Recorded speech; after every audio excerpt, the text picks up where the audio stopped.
दोस्तों नमस्कार। कैसे हैं आप सब? आप सभी का आपके अपने चैनल अम्मू अनिक ब्लॉग में स्वागत है। दोस्तों आज के इस खास और इन्फॉर्मेटिव वीडियो में मैं आपको बहुत ही पवित्र और ऐतिहासिक शहर अमृतसर, जो भारत के पंजाब और पाकिस्तान के एलओसी के पास स्थित है, की सैर कराने के साथ साथ अमृतसर यात्रा की संपूर्ण जानकारी देने वाला हूं। तो अगर आप भी अमृतसर घूमने की प्लानिंग बना रहे हैं तो यह वीडियो आपकी बहुत हेल्प करेगा।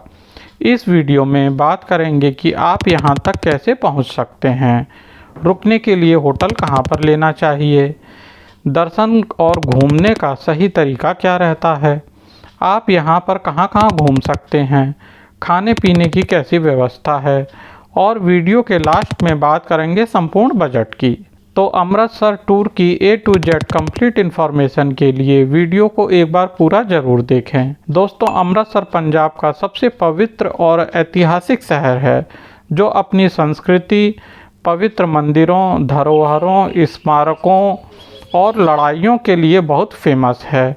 यहाँ पर सिख धर्म का सबसे बड़ा और सबसे पवित्र गुरुद्वारा स्वर्ण मंदिर स्थित है, जिसे हम गोल्डन टेम्पल के नाम से भी जानते हैं। अमृतसर लगभग 450 वर्ष से अस्तित्व में है। सबसे पहले गुरु रामदास ने 1577 में 500 बीघा के गुरुद्वारे की नींव रखी थी।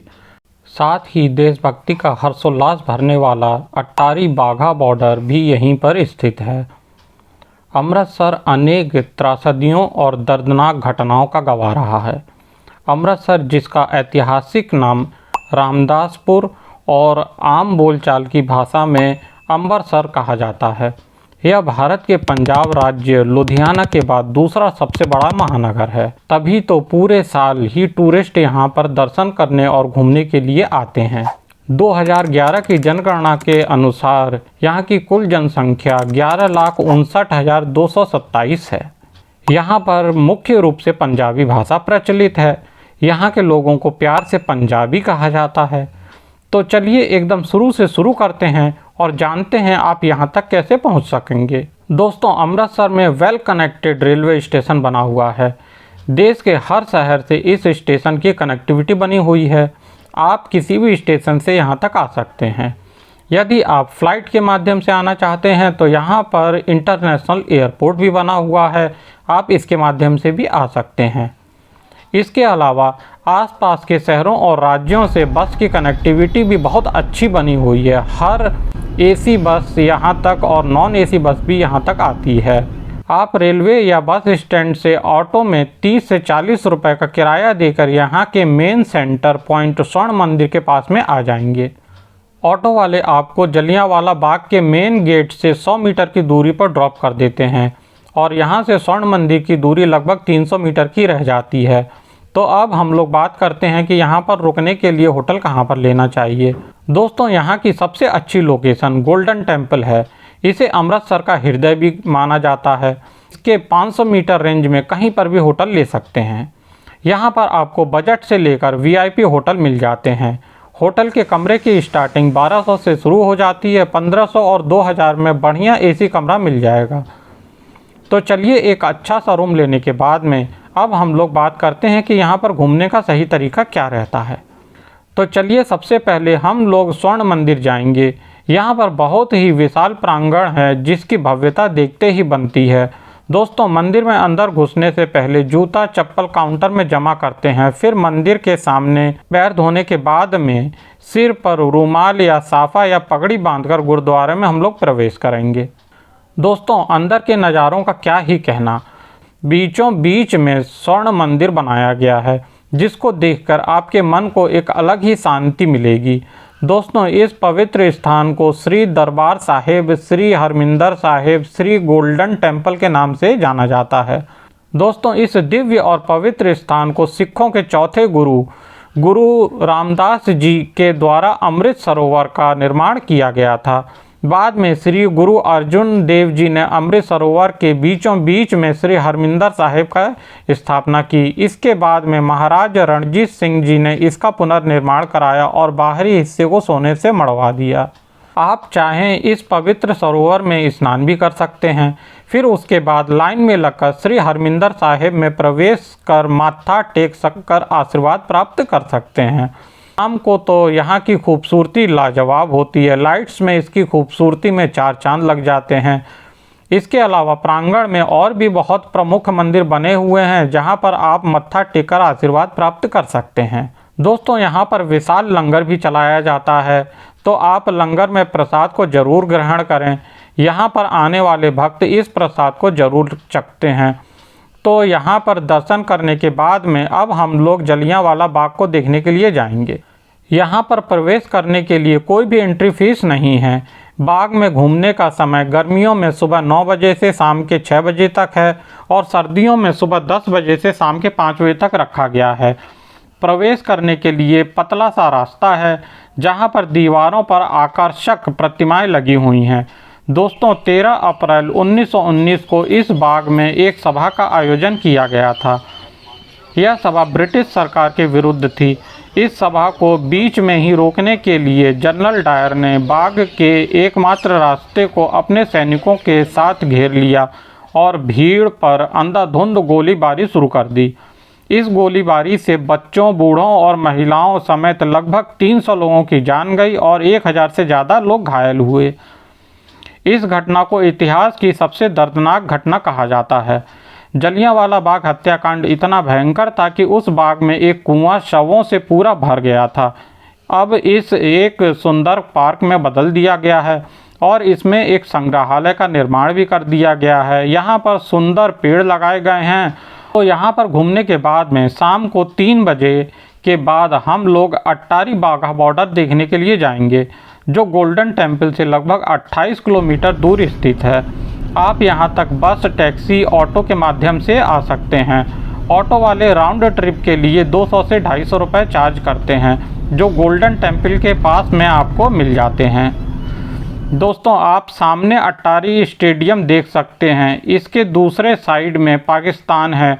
यहाँ पर बहुत ज़्यादा भीड़ होती है। स्टेडियम में पैर रखने तक की जगह नहीं बचती है। दोस्तों, शाम को 5 बजे यहाँ पर बीटिंग रिट्रीट सेरेमनी होती है। इसका एक्सपीरियंस भी लाजवाब रहता है। लास्ट में दोनों देशों के झंडों को उतारने के बाद सेरेमनी समाप्त कर दी जाती है। दोस्तों, आप यहाँ पर ज़रूर आएँ। यहाँ पर आपको बहुत ही अच्छा लगेगा। तो शाम को हम लोग फिर से गोल्डन मंदिर जाएंगे। शाम को आप यहाँ की मार्केट को एक्सप्लोर कर सकते हैं। यहाँ पर आपको खाने पीने की और शॉपिंग के बहुत से ऑप्शन मिल जाते हैं। साथ ही साथ आपको यहाँ पर बहुत से छोटे बड़े रेस्टोरेंट मिल जाएंगे। इन रेस्टोरेंट में आप भोजन ग्रहण कर सकते हैं। तो चलिए, रात में हम लोग अपने होटल में जाकर आराम करेंगे। अगले दिन हम लोग चलेंगे अमृतसर के बहुत ही प्रसिद्ध मंदिर दुर्गाणिया मंदिर में दर्शन करने के लिए, जो गोल्डन टेम्पल से लगभग 3 किलोमीटर की दूरी पर स्थित है। दोस्तों, यह मंदिर बहुत प्राचीन बताया जाता है, जो सरोवर के बीचों बीच स्वर्ण मंदिर की तरह ही बनाया गया है।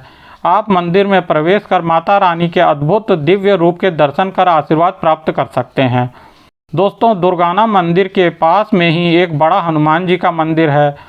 दंत कथाओं के अनुसार यही वह स्थान है जहां हनुमान अश्वमेघ यज्ञ के घोड़े को लव कुश से वापस लेने आए थे और उन दोनों ने हनुमान जी को परास्त कर दिया था। साथ ही साथ यहाँ से कुछ दूरी पर प्राचीन शीतला माता मंदिर भी है, जो 700 वर्ष पुराना बताया जाता है। यहाँ पर भी आप दर्शन कर आशीर्वाद प्राप्त कर सकते हैं। तो यहाँ पर दर्शन करने के बाद में अब हम लोग चलेंगे गोविंदगढ़ किला देखने के लिए, जो यहाँ से मात्र 700 मीटर की दूरी पर स्थित है। यहाँ पर 200 से लेकर 650 रुपये तक का एंट्री टिकट लगता है, जिसमें बहुत से म्यूजियम, भांगड़ा, 10 से 15 मिनट का थिएटर शो के साथ साथ बहुत सी एक्टिविटी शामिल रहती हैं। दोस्तों, इस ऐतिहासिक किले का निर्माण 1700 ईस्वी के आसपास हुआ था। बाद में महाराजा रणजीत सिंह जी ने 10वें गुरु गोविंद सिंह जी के नाम पर इस किले का नाम गोविंदगढ़ किला रख दिया। यहाँ पर आपको म्यूजियम में जाकर बहुत ही अनमोल वस्तुओं को देख सकते हैं। इसके अलावा आप शेरे पंजाब म्यूजियम में ज़रूर जाएं, जहाँ पर आपको 10 से 15 मिनट का थिएटर शो मिलेगा। तो चलिए किले में 1 से 2 घंटे घूमने के बाद में अब हम लोग चलेंगे पार्टीशियन म्यूजियम, जो गोविंदगढ़ किले से लगभग 3 किलोमीटर की दूरी पर स्थित है। दोस्तों, म्यूजियम में आपसे 10 रुपये की एंट्री टिकट पर पर्सन की ली जाती है। यह म्यूजियम भारत और पाकिस्तान के विभाजन पर केंद्रित है। यहाँ पर विभाजन के बाद हुए दंगों और विस्थापन के दस्तावेजों की चीज़ों को संजो के रखा गया है। दोस्तों, इस म्यूजियम में भी मोबाइल फ़ोन और कैमरा यूज करना मना है। यह ऐतिहासिक भवन बहुत ही भव्य बना हुआ है। शाम को लाइट्स में इसकी खूबसूरती और भी बढ़ जाती है। साथ ही साथ बच्चों के लिए यहाँ पर टॉय ट्रेन भी चलाई जाती है। दोस्तों, इन सभी प्लेसेस के अलावा अमृतसर में और भी छोटे बड़े टूरिस्ट पॉइंट हैं। आप अपने टूर प्लान के हिसाब से उन सबको भी कवर कर सकते हैं। तो चलिए अब हम लोग बात करते हैं यहाँ पर आने का सबसे अच्छा समय कौन सा रहता है। ऐसे तो पूरे साल ही यहाँ पर लोग आते रहते हैं। इसके अलावा अप्रैल, मई, जून में यहाँ पर पीक सीजन रहता है। आप कभी भी यहाँ पर आ सकते हैं। बात करें आपको यहाँ पर कितने दिनों का टूर प्लान बनाना चाहिए। दोस्तों, अगर आप जल्दी सुबह अमृतसर आ जाते हैं तो पूरा दिन घूमने के बाद में शाम वाली ट्रेन से अपने घर के लिए वापसी कर सकते हैं। इसके अलावा यहाँ पर 2 डेज़ 1 नाइट या 3 डेज़ 2 नाइट का प्रोग्राम इनफ रहता है। चलिए बात करते हैं सबसे ज़रूरी क्वेश्चन, बजट की। कितने बजट में आप इस प्यारे से टूर को कवर कर लेंगे।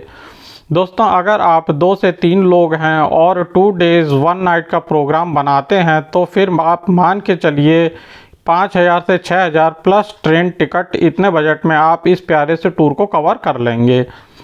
यहाँ पर मैंने आपको अमृतसर टूर से रिलेटेड छोटी बड़ी जानकारी को बहुत ही अच्छे और सही से देने की पूरी कोशिश की है। दोस्तों, आपको यह वीडियो कैसा लगा, आप इस वीडियो को कहां से देख रहे हैं, कमेंट बॉक्स में ज़रूर बताइएगा।